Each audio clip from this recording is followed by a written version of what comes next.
3 high speed rail corridors వస్తున్నాయి. కేంద్ర railway budget Telugu రాష్ట్రాల పంట పండింది. అత్యాధునిక అత్యంత వేగవంతమైన బుల్లెట్ రైళ్లు అనగానే చైనా, జపాన్లని గుర్తు చేసుకుంటాం. కొన్నేళ్లలో భారతదేశం పేరు కూడా ఈ జాబితాలో చేరనుంది. ప్రస్తుతం ముంబై, అహ్మదాబాద్ల మధ్య హైస్పీడ్ కారిడార్ నిర్మాణ పనులు జరుగుతుండగా ఇప్పుడు ఏకంగా 7 హైస్పీడ్ కారిడార్ ప్రాజెక్టులను మంజూరు చేసింది కేంద్రం.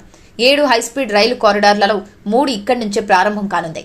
హైదరాబాద్ నుంచి చెన్నై, బెంగళూరు, పూణే నగరాలకు ఈ ప్రాజెక్టులను చేపట్టనున్నారు. హైస్పీడ్ కారిడార్ రైలు ప్రాజెక్టులను 350 కిలోమీటర్ల వేగాన్ని తట్టుకునేలా డిజైన్ చేస్తున్నారు.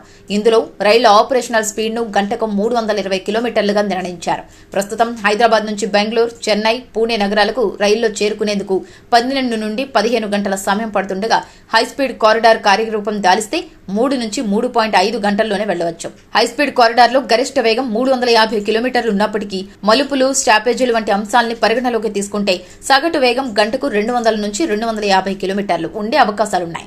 ఇవి అందుబాటులోకి వస్తే హైదరాబాద్ నుంచి ఖమ్మం, కర్నూలు వంటి నగరాలకు గంటలో చేరుకోవచ్చు. ఏపీ రాజధాని అమరావతికి సుమారు 75 నిమిషాలు, అనంతపురానికి 90 నిమిషాల సమయం పట్టొచ్చు. అంతేకాదు ఈ హైస్పీడ్ రైళ్లకు తెలంగాణలో నార్కెట్పల్లి, వనపర్తి రోడ్, శంషాబాద్ వంటి పట్టణాలు, సూర్యాపేట, మహబూబ్ నగర్, ఖమ్మం జిల్లా కేంద్రాల్లో ఆగనున్నాయి. ఏపీలో చిరాల, కావలి, గూడూరు వంటి పట్టణాల్లోనూ స్టేషన్లు నిర్మించనున్నారు.